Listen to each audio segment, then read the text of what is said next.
Ma'am. Ma'am. हम्म, कल कहाँ थे?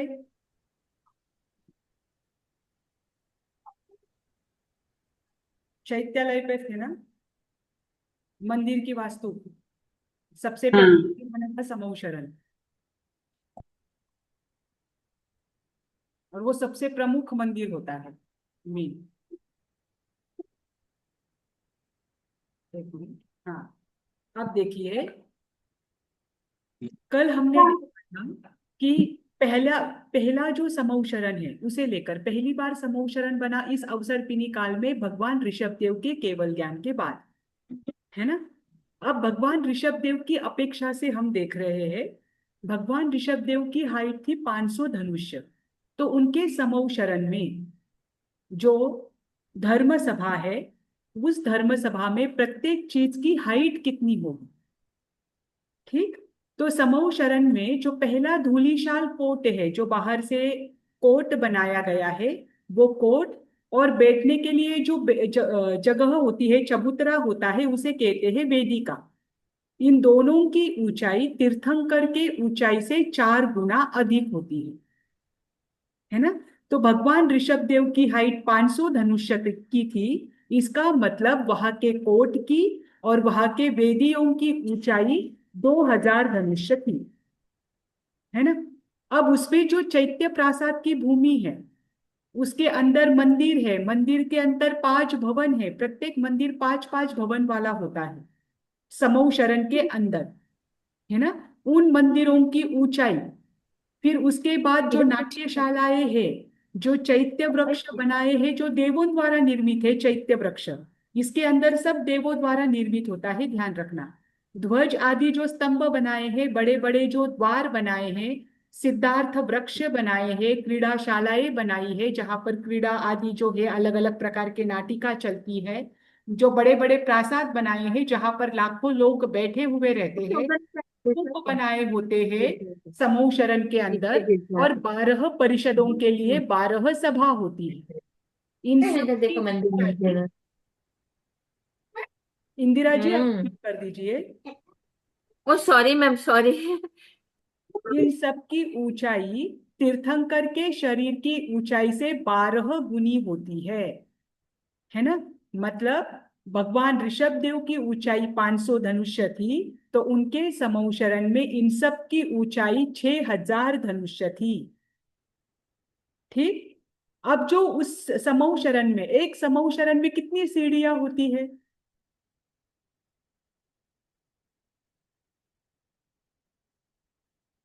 पता नहीं मैम। 20,000 सीढ़ियां होती ओके। है एक समूह शरण में।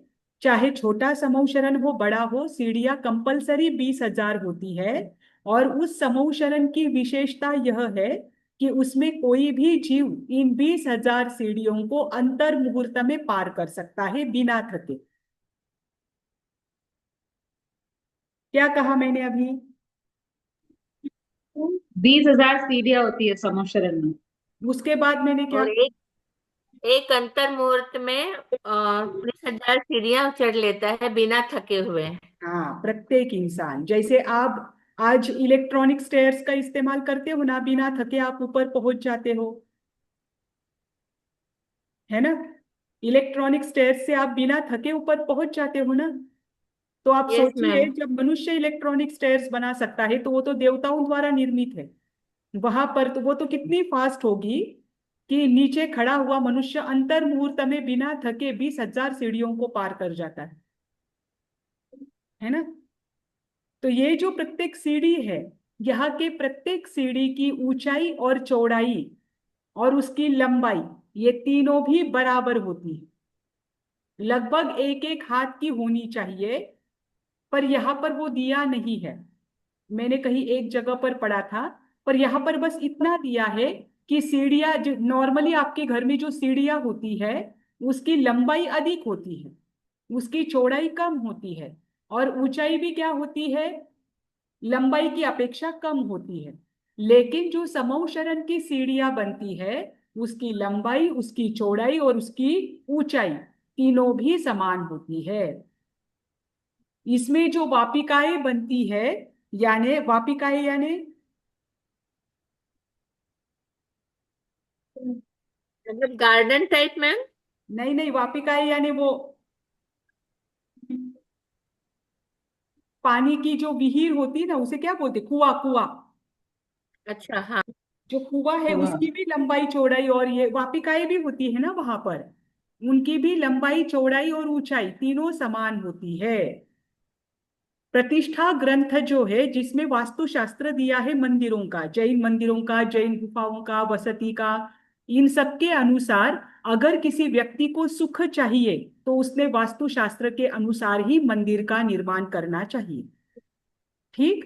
पहले भूमि के शुभ अशुभ लक्षणों को देखना चाहिए, भूमि की परीक्षा करना चाहिए, और परीक्षा करने के बाद अगर वह भूमि आपको मंदिर के योग्य लगती है, उसी पर जैसे मंदिर का वास्तु बताया है उसी के अनुसार वास्तु का या मंदिर का निर्माण करें। ठीक। भूमि की परीक्षा हम अंत में देखेंगे। अब मंदिर निर्माण विधि में 3 बातें बताई है प्रतिष्ठा पाठ के अनुसार, कि जैन मंदिरों का निर्माण करने के लिए किन किन चीजों का ध्यान रखना जरूरी है। उसमें सबसे पहली बात बताई है कि मंदिर निर्माण के लिए आपके पास जितनी भी भूमि है, जरूरी नहीं है कि आपके पास 1 एकड़ हो, 50 एकड़ हो, 100 एकड़ हो, कितनी भी आपकी मंदिर की भूमि है, उस मंदिर की भूमि को जो वर्गाकार मतलब 25 अंश में विभाजित करें, जितनी भी रहे उसके 25 इक्वल भाग हो, ऐसे 25 अंशों में उसे विभाजित करे, और फिर 25 अंशों में विभाजित करने के बाद जो बीच के 9 अंश रहे, 25 का एक स्क्वायर बन जाता है ना, 5 5 का, है ना, तो वो स्क्वायर में वर्गाकार बनने के बाद जो बीच के 9 है, बीच का एक छोटा स्क्वायर है 3 3 के खाने का, उसमें ही मंदिर का निर्माण होना चाहिए। बाजू में इतनी भूमि खाली होनी चाहिए। ठीक। फिर बीच में जो 9 अंश है, उसका बीच का भाग एक ही रहेगा, है ना। जो बीच को बीचों बीच का मध्य भाग है, उस मध्य भाग में ही जिस तीर्थंकर का आप मंदिर बना रहे हो उनके प्रतिमा की स्थापना होनी चाहिए, जो मूल नायक है उस मंदिर के। ठीक। फिर बाजू में क्या होना चाहिए, अब उसमें 4 भवन, जैसे द्राविड़ी शैली है, नागरी शैली है, वेसर शैली है, सब में अलग अलग भवन भी होते हैं। जब मंदिरों के शैलियों को लेकर हम देखेंगे तब आपको क्लियर ध्यान में आएगा कि प्रत्येक मंदिर की अलग अलग शैलियां होगी। तो जैसे द्राविड़ आदि शैली के अनुसार जो भी हो, पर गर्भगृह आपका कौन सा रहेगा, जहां पर मूल नायक की मूर्ति है, उसके आप ऊर्ध्व भाग में, जैसे आपने हम्पी देखा होगा, हम्पी गए हो कभी? नहीं नहीं, आप सभी कर्नाटक में नहीं बहुत रहते? पहले गई थी। आप हाँ सभी बहुत कर्नाटक में पहले नहीं गई थी, रहते बहुत। हो? इधर आप ही रहता है, इधर नहीं जाते मैम, दूसरी जगह घूमने जाते हैं। देखो, हम्पी देखना, हम्पी में मैंने देखा है, ऐसे तो मैंने 2 3 जगह पर ऐसे मंदिर देखे हैं, जैसे महाराष्ट्र में भी यवतमाल वगैरह में मैंने मंदिर देखे हैं। नीचे गर्भगृह होता है और उसके ऊपर और एक खंड होता है, और उस खंड में आचार्य की प्रतिमा स्थित होती है, जिन आचार्यों की द्वारा ये बनाया गया है। तो उन वहां पर क्या होता है, बीचों बीच अरिहंत भगवान की जो मूल नायक है उनकी मूर्ति होती है, उसके दोनों भागों में सिद्ध और उपाध्याय भगवान की बाजू में मूर्तियां होती है, गर्भगृह में नहीं, बाजू में। एक जगह एक साइड में सिद्ध और एक साइड में उपाध्याय भगवंत जो वाचनाचार्य रहे हैं, उनकी मूर्तियां रखी जाती है। और उस गर्भगृह के ऊपर सीढ़ियां चढ़ के जाकर और एक ऊर्ध्व भाग बनाया जाता है, वहां पर आचार्य की मूर्ति को स्थित किया जाता है। और आचार्य के मूर्ति के बाजू में वापस अगर आपने भवन रखे हो या छोटे कमरे बनाए हो, तो वहां पर आगम मंडल विधान आदि जो भी है उनका, वो सब सामग्री वगैरह जो भी है, उनकी मूर्तियां, वो प्रतिमाएं, वो सारी स्थापना आदि वहां पर की जाती है। कभी कभी पंचमेरु पर्वत की भी प्रतिमा होती है, समूहशरण भी होता है, समूहशरण तो लगभग सामने ही रखा जाता है, पर नीचे ही रखा जाता है जो मेन हॉल है, पर बाकी की जो चीजें हैं वो ऊपर रखी जाती है। तो ये अगर आप खंड बना रहे हैं, आप अगर आपको पंच परमेष्ठी की प्रतिमाएं रखनी है तो मूर्तियों का ये विधान। अगर आपको पंच मैम कभी होता है ना कि आचार्य की मूर्ति पहले और फिर ऊपर तीर्थंकर की, ऐसे भी करते हैं। तीर्थंकर के ऊपर नहीं कर सकते, अधर नहीं तो रख फिर सकते, तीर्थंकर का गर्भ। सिमंदर मंदिर है ना, सिमंदर स्वामी का, उधर ऐसे ही है, मतलब जो आचार्य है ना उनका नीचे है, फिर साइड में ऐसे दो स्टेप्स है, तो वो फिर वो स्टेप्स नीचे चढ़ के तलघर ऊपर। रहा होगा। देखो, जब हाँ। मंदिर बनाया होगा ना, तो जो समतल हम्म। भूमि है ना, उसके नीचे की वो जगह होगी, वो तलघर के मतलब नीचे जा रही होगी वो भूमि, इसीलिए उन्होंने आचार्य की वहां पर रखी होगी। पर जो समतल भूमि से जो मंदिर बनाया जाता है, हमेशा गर्भगृह, गर्भगृह यानी निचला भाग, गर्भगृह कभी ऊपर नहीं होता, गर्भगृह हमेशा नीचे होता है मंदिर के पहले फ्लोर पर, मतलब ग्राउंड फ्लोर पर, ग्राउंड पर ही होता है। उस गर्भगृह में मैम मैम इधर से विविपुरम में जो सिमंदर स्वामी भगवान का वही मंदिर बोल है रहे हैं तो ना, वहाँ नीचे अलका जी वही शांति बोल गुरु रहे देव हैं, का यही मंदिर है। सिविंदर स्वामी का मंदिर बोल रहे हैं ना। हाँ, हाँ, उधर नहीं है, उधर रिवर्स है, जो आप बोले ना उसका रिवर्स है। नहीं, वैसा नहीं नीचे होना शांति चाहिए। गुरुदेव का मंदिर है और ऊपर सिमंदर स्वामी का मंदिर है। तो फिर मैं वही बोल रही हूँ, एक तो जिस समय ये बनाया गया होगा ना, तो वास्तुशास्त्र के अनुसार देखो, और एक इसमें अपवाद क्या हो सकता है, अगर उन्होंने वो मंदिर बनाया है तो मैं बोल रही हूँ कि कभी कभी जो जमीन होती है किसी गांव की, वो जमीन जो है ना वो निचली ओर होती है, और निचली ओर मतलब नीचे की ओर जाने वाली, या देखो जैसे आपके यहाँ पर मैसूर शहर है, मैसूर के शहर की जो जमीन की ऊंचाई है वह ऊपर है, और बेंगलोर अगर नीचे हो, तो बेंगलोर की भूमि कैसी है, नीचे की ओर है। तो अगर वास्तुशास्त्र को अनुसार देखे, तो निचली ओर अगर कोई भूमि जाती है, तो वहां पर मंदिर का निर्माण नहीं, या मूल नायक की प्रतिमा की स्थापना वहां पर नहीं होती। फिर प्रतिमा की स्थापना करने के लिए उनको भूमि के इक्वल रखना पड़ता है, उस भूमि के इक्वल वो आते हैं, फिर उसके ऊपर आप प्रतिमा की स्थापना कर सकते हैं। तो वहां पर ऐसा भी हो सकता है संभावना कि जो वो भूमि है वो नीचे की ओर हो, इसीलिए उन्होंने नीचे खाली कैसे रखे, तो वहां पर एक प्रतिमा आचार्य की स्थापित की हो, और समतल के ऊपर उन्होंने मूल नायक तीर्थंकर की प्रतिमा रखी हो। पर गर्भगृह हमेशा ध्यान रखना, ये ध्यान तो पहले ही रखा जाता है कि अगर जमीन नीचे है तो वहां पर पहले लेयर चढ़ाए जाते हैं, और फिर मंदिर का निर्माण किया जाता है। पर अगर जब समतल भूमि होती है, तो गर्भगृह हमेशा ग्राउंड फ्लोर पर ही होता है, और गर्भगृह के अंदर ही तीर्थंकर या जो मूल प्रतिमा है जिसका ये मंदिर है, उनकी स्थापना होती है। मैम अयोध्यापुरम अभी उसमें तो नीचे देवी देवता है और फिर वहां सीढ़ियां चढ़ तो के वो नीचे, भगवान विराजमान है। अयोध्यापुरम में कैसा है, नीचे तल घर में हाँ वो तलगर में है ना, और जो मेन हाँ। भगवान आदिनाथ की मूर्ति है वो ऊपर है। उन्होंने वो क्या की है, एक्चुअल में वो मूर्ति बहुत बड़ी है, वो हम्म। मूर्ति बहुत बड़ी है, यस। इस कारण से उनको ऊपर का भी वो इस्तेमाल करना पड़ा है। और उन्होंने एक ध्यान क्या रखा है कि कोई व्यक्ति रास्ते से अगर उस मंदिर की ओर देखे तो उसको वो प्रतिमा दिखे, इस अपेक्षा हम्म। से उन्होंने वो मंदिर बनाया है ना। तो तल भूमि, तल घर में तो वैसे भी तीर्थंकर की प्रतिमा नहीं रखी जाती, ठीक, उसमें आप अन्य देवी देवताओं की मूर्तियां रख सकते हैं, पर तीर्थंकर की हम्म। प्रतिमा नहीं रखी जा सकती। देखिए यहाँ पर भी देखिए, ये जो आपको मंदिर दिख रहा है ना रनकपुर का, ये इतनी सीढ़ियां चढ़ने के बाद है, तो आपको क्या लगेगा कि ये इतने ऊपर तीर्थंकर आए हैं, वैसा नहीं होता है। जब भूमि नीचे होती है तो उसे समतल करने के लिए ऐसा प्रावधान किया जाता है, क्योंकि तल घर के या नीचे की भूमि में जिन मूर्ति की स्थापना नहीं होती। तो अन्य स्थान की अपेक्षा से या समुद्र तल की अपेक्षा से जो समतल भूमि ऊपर की होनी चाहिए उसे बराबर करने के लिए कभी सीढ़ियां बनाई जाती है, तो कभी सीधा मंदिर ही ऊपर बांधा जाता है, वैसा भी होता है कभी कभी अगर बहुत ज्यादा ना हो। पर तीर्थंकर की जो प्रतिमा है ये ऊपर के खंडों में नहीं होगी, यहाँ पर है ना, यहाँ पर मूल नायक तीर्थंकर की प्रतिमा स्थापित नहीं हो सकती, उनकी प्रतिमा स्थापित हमेशा पहले गर्भगृह में ही होगी। यहाँ पर भी ऊपर बहुत प्रतिमाएं हैं, लेकिन मूल तीर्थंकर की प्रतिमा कहाँ पर है, गर्भगृह में ही है, ठीक। मैम पहले गर्भगृह मतलब ग्राउंड फ्लोर, जहाँ भी जो भी होगा वो ग्राउंड फ्लोर होगा।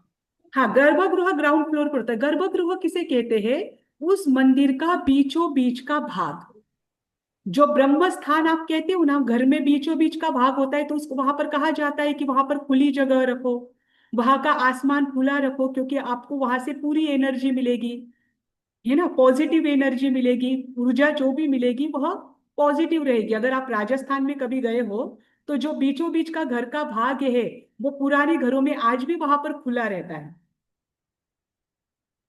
नए घरों में ये चीज नहीं होती, फ्लैट राइट। सिस्टम में ये चीज नहीं हो सकती। जिनका अपना घर होता है, या पुराने घर आप कहीं पर भी देखो, पुराने घर में क्या होता था, उनका वो वास्तुशास्त्र होता था कि घर का जो बीचों बीच का भाग है वो खुला होना चाहिए, और वहां पर सीधा ऊपर से प्रकाश आना चाहिए, क्योंकि वहां पर जो सूर्य की ऊर्जा है वो सकारात्मक रूप से आती है।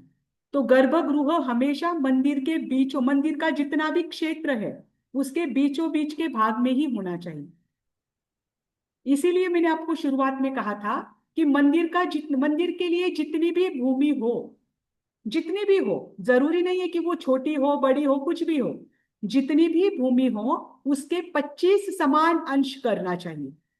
25 समान अंश करने के बाद जो बीच के 9 अंश है, उस बीच के 9 अंश में मंदिर का निर्माण होना चाहिए, और बीच के 9 अंशों में जो बीचों बीच का एक अंश है, उस एक अंश में गर्भगृह आना चाहिए। वहां पर मूल नायक तीर्थंकर जो है उनकी प्रतिमा स्थापित होनी चाहिए। ठीक। अब इसके बाद देखिए कि मंदिर में अगर कहीं पर मैम भजन संध्या करना है, कीर्तन आदि करना है, नृत्य संगीत करना है, तो उसके लिए भी एक भवन रखा जाता है ना। कभी मैम आप बोल रहे हैं मैम कि जमीन से समतल होना चाहिए, हाँ, तो जो जितने भी अपने सारे बड़े बड़े तीर्थ हैं तो वो सारे पहाड़ पर है, तो वो समतल के मतलब जमीन पर कैसे हुए मैम? अभी मैं आपको बताती हूँ। अभी आपको मंदिर निर्माण के बाद गुफा मंदिर वो सब आएगा। वो जो पहाड़ पर तीर्थ है ना, वहां पर मंदिर नहीं था, वहां पर तीर्थंकरों ने साधना की है, आचार्यों ने साधना की है, वहां से वे मोक्ष पधारे हैं। एग्जैक्ट ऊपर जिस स्थान पर वे बैठे थे, जैसे सम्यक शिखर जी है, सम्यक शिखर जी पर जहां पर पादुका है, वहां पर जाकर आप वंदना कैसे करते हो, एग्जैक्ट उस पादुका से सीधा आप आकाश में देखकर उनको वंदना करते हो, है ना। तो वहां पर मंदिर का निर्माण पहले नहीं किया गया, वहां पर बाद में वो हमारा आराध्य का स्थान है। वहां के परमाणु बहुत अच्छे बने हुए हैं, आज भी उन परमाणुओं में शुद्धता है, क्योंकि वहां से कोई जीव सिद्ध गति को प्राप्त हुआ है ना। तो वहां पर हम इसलिए जाते हैं, वो मंदिर नहीं है। आप कभी भी देखना, वहां पर कोई मूर्ति की स्थापना नहीं की है जहां से तीर्थंकर या साधु आदि केवली बने हैं, उनके पादुकाएं रखी जाती है वहां, है ना। मंदिर का निर्माण स्पेशली किया जाता है, वो कोई तीर्थ क्षेत्र जैसे निर्वाण हो, निर्वाण क्षेत्र आदि में वो नहीं आता। मंदिर का निर्माण हमारी साधना के लिए, हमारी आराधना के लिए, देव दर्शन करके हम अपनी आत्मा का कल्याण करें, इसके लिए स्पेशल किया जाता है ना। जैसे देवलोक के मंदिर है वो शाश्वत है, पर वो भी किस लिए, वहां से कोई तीर्थंकर केवली आदि नहीं बने हैं, उनका कोई कल्याणक नहीं हुआ है, वो तो देवताओं के लिए कोई आराधना का स्थान होना चाहिए, इसीलिए वहां पर वे मंदिर है। और चर्चा यहाँ पर मंदिर की चल रही है ना। इसके बाद तो गुफा आदि भी आएगा, लेकिन गुफा पहाड़ी आदि जो है वो उनके कल्याणक के स्थान है, ध्यान रखना। वहां पर से किसी ने साधना की है, आराधना की है, इसीलिए वो स्थान भी पूजनीय है। ठीक। तो उन्हें हम तीर्थ क्षेत्र कहते हैं, है ना, वो विशेष मंदिर नहीं है, ध्यान रखना इस बात का।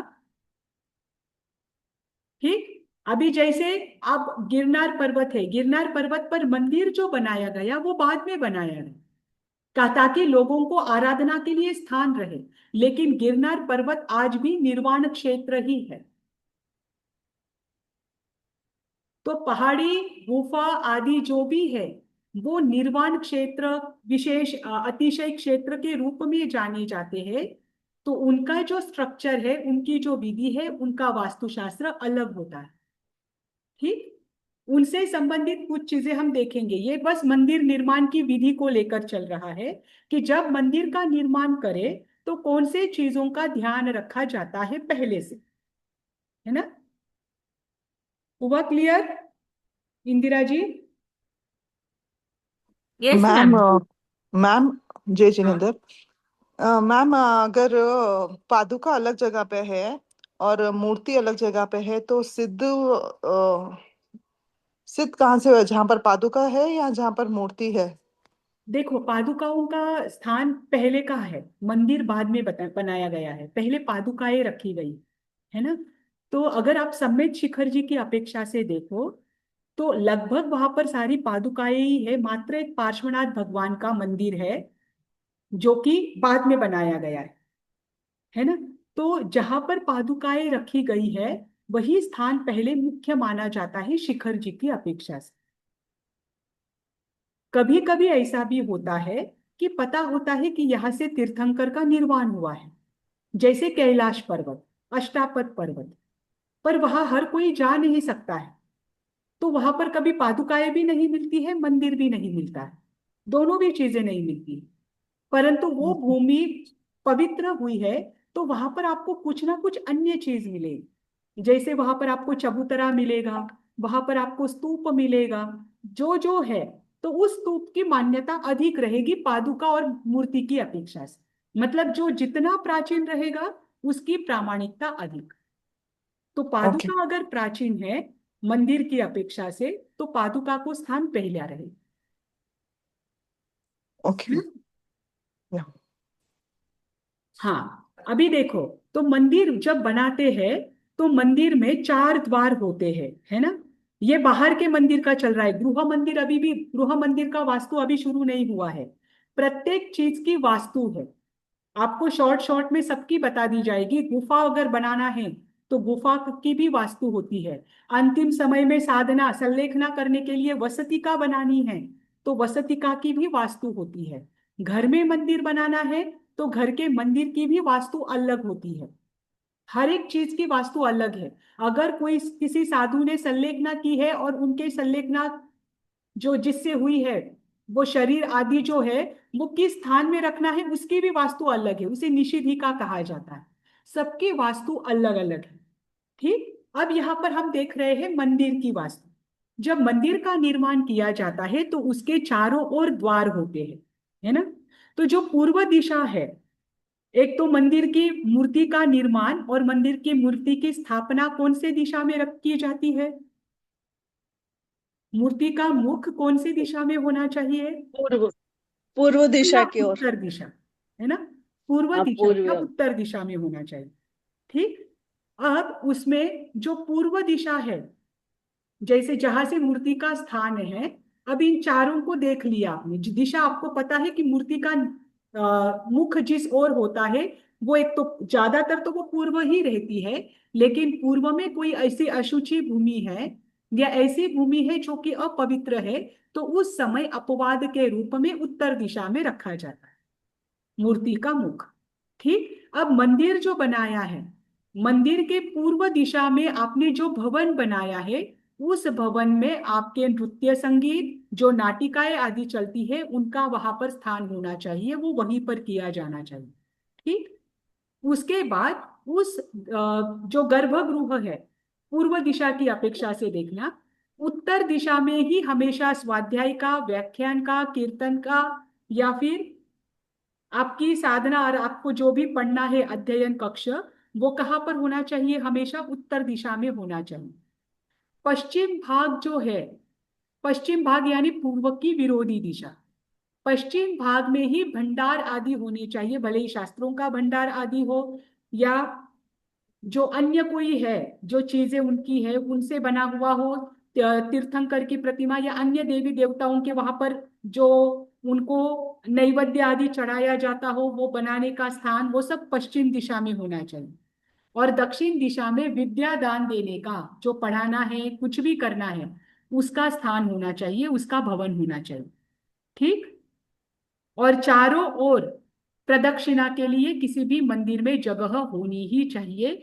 चारों ओर जब मंदिर में वह जगह बनाई जाती है तब ऊपर से उसकी आकृति यंत्र के समान दिखाई देती है, और प्रत्येक मंदिर की आकृति जब आप सैटेलाइट से उसके फोटोज निकालते हैं तो वो यंत्र के समान होती है।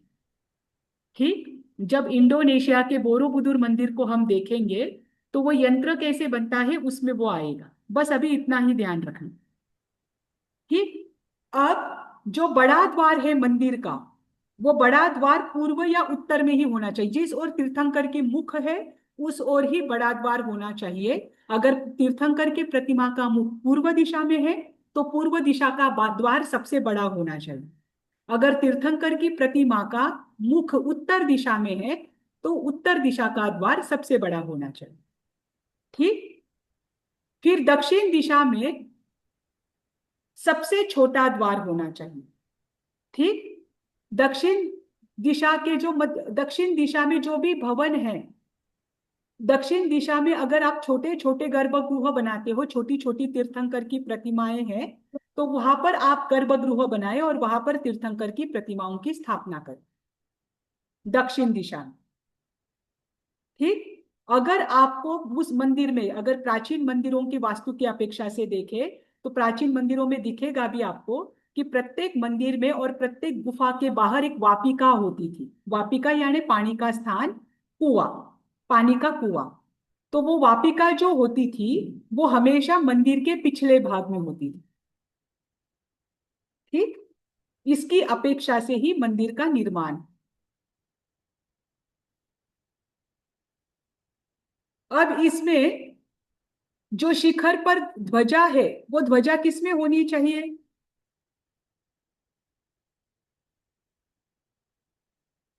आपने देखी? कलश, मैम कलश होता है ना मैम, उसके हाँ, ऊपर कलश रखते हैं। होता है। कलश में पवित्र जल होता है और उसमें ध्वजा रखी जाती है। पर अगर 3 शिखर वाला मंदिर है, जैसे कि ये रणकपुर का मंदिर है, इसमें 3 खंड है, पहला भी खंड है, दूसरा भी खंड है, तीसरा भी खंड है, पर ध्वजा हमेशा कहाँ रहेगी? अगर 3 खंड है तो तीसरे खंड पर ही ध्वजा रहेगी, सबसे ऊपर। है ना, सबसे ऊपर। अब बाजू बाजू में छोटे छोटे खंड, उन्होंने छोटे छोटे मंदिर भी रखे हैं, है ना, छोटे छोटे गृह भी बनाए हैं।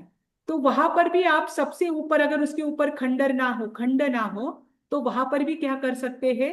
ध्वजा लगा सकते हैं। लेकिन मेन शिखर पर ध्वजा होना आवश्यक है। ठीक। अब चैत्यालय में, गृह चैत्यालय हमें देखना है। मंदिर 2 प्रकार के होते हैं, चैत्यालय 2 प्रकार के हैं। एक सामान्य चैत्यालय और एक है गृह चैत्यालय। सामान्य चैत्यालय हमने देखे जो कि गांवों में होते हैं, नगरों में होते हैं, तीर्थ क्षेत्र पर होते हैं, नदी के तट पर होते हैं, है ना, देवों के आवासों में होते हैं, भवनपति के भवन में होते हैं, मेरू पर्वत पर पाए जाते हैं, 13 द्वीपों में पाए जाते हैं। ये सब सारे चैत्यालय कौन से हैं? सारे मंदिर सामान्य चैत्यालय की कैटेगरी में आते हैं।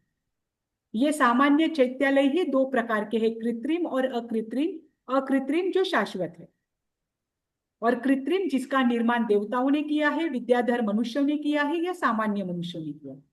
अब हमने अभी तक सारे सामान्य चैत्यालय देख लिए। अब जब घर के अंदर मंदिर बनाना है तब उसे कहा जाता है गृह चैत्यालय। गृह चैत्यालय को मुख्य रूप से किन चीजों का ध्यान रखना चाहिए? जब आप घर में मंदिर बना रहे हो तो कौन सी चीजों का ध्यान रखना चाहिए उसे लेकर आपको बताया जाए। सबसे पहले यहाँ पर यह बताया है कि गृह चैत्यालय जो है वह देवों के भवन में भी होते हैं, क्योंकि वो भवनपति रहते कहाँ है? भवन में। तो भवनपतियों का गृह क्या है? उनके भवन है। वैमानिक देवों के गृह क्या है? उनके विमान है। और हमारे गृह क्या है? हमारे घर है। तो जहां पर व्यक्ति रहता है, यहाँ जहां पर जीव रहता है, उसी स्थान पर जब वह चैत्यालय का निर्माण करता है तब उसे गृह चैत्यालय कहा जाता है ना। तो ऐसे अगर भवनपति के भवन में और आवासों में, विमानों में भी, यानी वैमानिक देवों के विमानों में जो घर है वो क्या है? गृह चैत्यालय या मंदिर है जो। पर मनुष्यों के घर में जो, या उनके गृह में जो मंदिर बनाए जाते हैं उनकी चर्चा यहाँ पर हो गया। वो तो शाश्वत है, शाश्वत सारे मंदिर वास्तुशास्त्र के अनुसार ही होते हैं, ध्यान रखना। अब जो बनाए जाते हैं उनके लिए वास्तुशास्त्र का अभ्यास होता है। ठीक। अब यहाँ पर बताया है कि जो भगवान महावीर के सेठ थे, उन्होंने अपने सतखंडा भवन में भगवान पार्श्वनाथ का क्या किया था, गृह चैत्यालय बनवाया था। ये आगम में वर्णन आता है। उससे भी प्राचीन वर्णन मिलता है 20वें तीर्थंकर के समय का। 20वें तीर्थंकर कौन थे? मुनि सुव्रत स्वामी। हाँ, मुनि सुव्रत स्वामी के समय जो 7 ऋषि हुए थे, उन 7 ऋषियों ने अंगूठे प्रमाण मतलब अंगूठे के प्रमाणभूत जिन प्रतिमा बनवाई थी और अपने अपने घर में स्थापित की थी। और उन्होंने तब लोगों को भी उपदेश दिया था कि आप अंगूठे के प्रमाण जिन की प्रतिमा बनाएं और अपने घर में स्थापना करके उसकी पूजा करें। तो पहली बार गृह चैत्यालय का वर्णन आता है भगवान मुनि सुव्रत जी के नाथ के समय।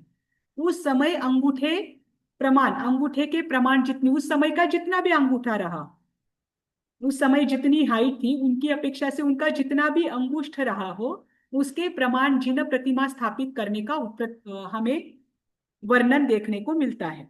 ठीक, अब गृह चैत्यालय को लेकर कुछ प्रमुख बातें बताई है।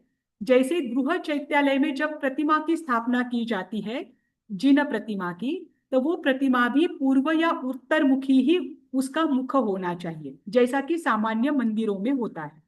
ठीक, जैसे ही हम घर में प्रवेश करते हैं, हमारे घर में गृह मंदिर की स्थापना किस ओर होनी चाहिए, उसे लेकर बताते हैं कि घर का जो प्रवेश द्वार है, उस प्रवेश द्वार में अंदर जाते ही लेफ्ट साइड, वाम भाग यानी लेफ्ट साइड में जमीन को थोड़ा ऊंचा करके, मतलब 1.5 हाथ प्रमाण जमीन को ऊंचा करके, वहां पर जैन मंदिर, गृह मंदिर, जिनका मंदिर आप वहां पर बना सकते हो। मतलब प्रवेश करने के बाद लेफ्ट साइड में वहां की जो जमीन है, वो जमीन नॉर्मल जमीन से वहां पर 1.5 हाथ प्रमाण वेदिका बनाए, मतलब चबूतरे जैसा 1.5 हाथ प्रमाण ऊपर बनाए और उस पर भगवान की प्रतिमा का, गृह मंदिर का निर्माण। मतलब हमारी जमीन, घर की जमीन जो नीचे है, उससे ये 1.5 हाथ प्रमाण ऊपर होना चाहिए। ठीक, अगर नीचे की भूमि में, समतल भूमि से ही अगर मंदिर का निर्माण किया जाता है, या वो निचली ओर जा रही है वो भूमि, अगर उस जगह पर मंदिर का निर्माण किया जाता है, तो उस घर की जो संतान है वो हमेशा निचली निचली अवस्था को प्राप्त करती जाती है। मतलब ये पीढ़ी की जो संतान है वो जितनी नीचे जाएगी, उसके आगे की पीढ़ी संतान उसके और नीचे जाएगी, तो वो निचली निचली अवस्था को प्राप्त करती है। इस कारण से क्या नहीं हो, गृह मंदिर का निर्माण हमेशा हमारे घर के, जो घर की भूमि है उसके 1.5 हाथ ऊंचाई पर हो। ठीक, गृह चैत्यालय में जब घर में मंदिर का निर्माण किया जाता है, तो उसमें पुष्पक विमान के समान ही मंदिर की रचना होनी चाहिए। पुष्पक विमान किसका था? रावण का। हाँ, तो घर में आपने कभी देखा है कि लकड़ी का एक मंदिर होता है? एक मिनट, हाँ। एक मिनट। हाँ, हेलो, मेरी क्लास चल रही है एस्ट्रोलॉजी की। हाँ हाँ, आपने क्या बोल रही थी मैं? हाँ, रावण का विमान देखा है? हाँ, वो उसमें देखा है, रामायण में। अच्छा, आपने घर में लकड़े का मंदिर देखा है किसी के घर में? हाँ, देखा है। कैसा होता है उसका आकार?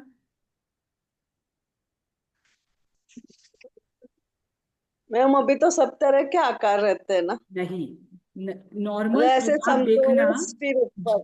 नहीं, जिनको नॉर्मली वास्तुशास्त्र का अनुभव है या अभ्यास है, अगर ऐसे व्यक्ति से आप घर के मंदिर को खरीदते हैं जो लकड़े का होता है, ज्यादातर तो ये लकड़े का ही होता है, अब तो मार्बल को बनाने की शुरू हुई है, नहीं तो ये लकड़ी का ही बनाया हुआ होता था। उसकी सबकी रचना, भले ही ऊपर की डिजाइन अलग हो, रचना सबकी सेम होती है, लंबाई चौड़ाई सब समान होती है। भले ही वो छोटा बड़ा होगा, लेकिन छोटे बड़े की अपेक्षा से जो लंबाई चौड़ाई चाहिए, वैसी सबकी समान होती है। कभी देखा है? इसमें मैंने शायद आपको दिया नहीं है गृह मंदिर का, यहाँ पर भी नहीं है। आपने वो लकड़े का देखना, वो पुष्पक विमान का आकार होता है।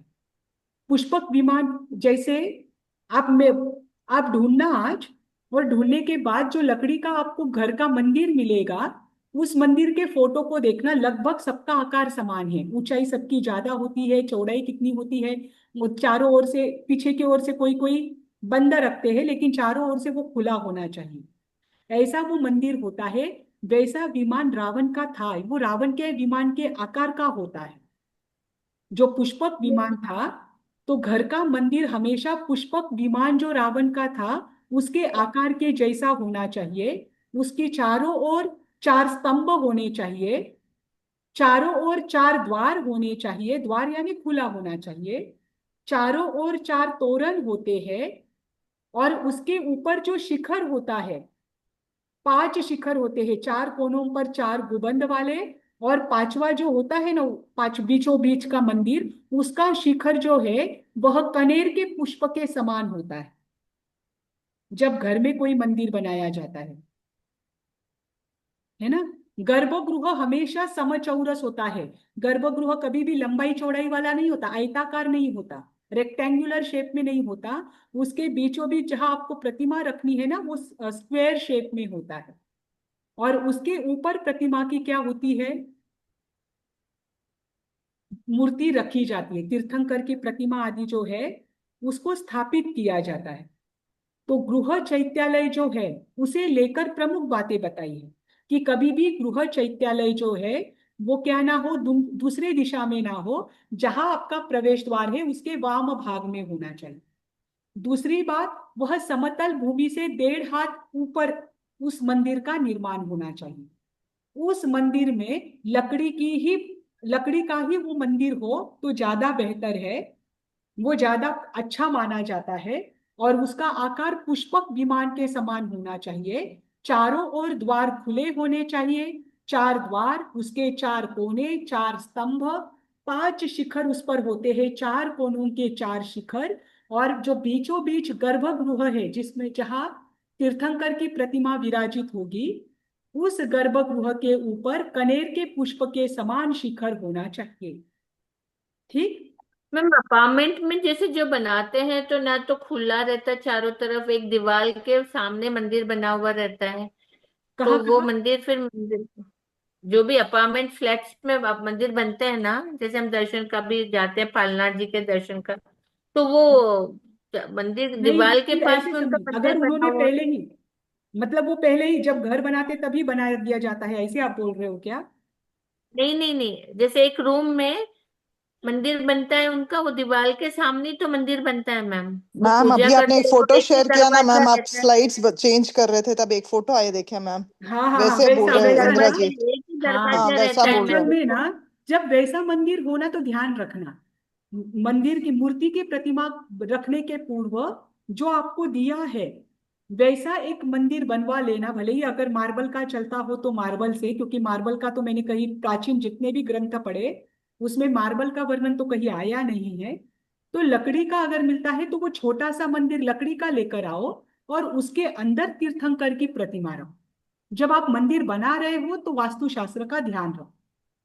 नहीं मैम, हम मन नहीं मैम, जिसके घरों में देखा है ना हाँ तो वो हाँ हाँ, मैं वही लोगों ऐसे। के अपेक्षा से ही बोल रही हूँ कि जब बनाया जाता है तब इनका ध्यान रखना जरूरी है। होता क्या है पता है क्या, ये प्राचीन ग्रंथ कोई पढ़ता नहीं है, पूछते किसे है, बाहर के वास्तु जो ऊपर का वास्तुशास्त्र का अभ्यास करते हैं उनको पूछा जाता है। अब उनको जैन मंदिरों के वास्तुशास्त्रों के बारे में पता नहीं होता है। जैन मंदिरों के वास्तुशास्त्र के बारे में आपको जैन जो आचार्य आदि है, उपाध्याय आदि है, वही बता सकते हैं मैम जिन्होंने। क्या कोई देवी और जिन साथ में रखे जा सकते हैं, यार, जिनेश्वर और कोई देवता एक ही मेरे कमरे में? हिसाब से तो वो भी नहीं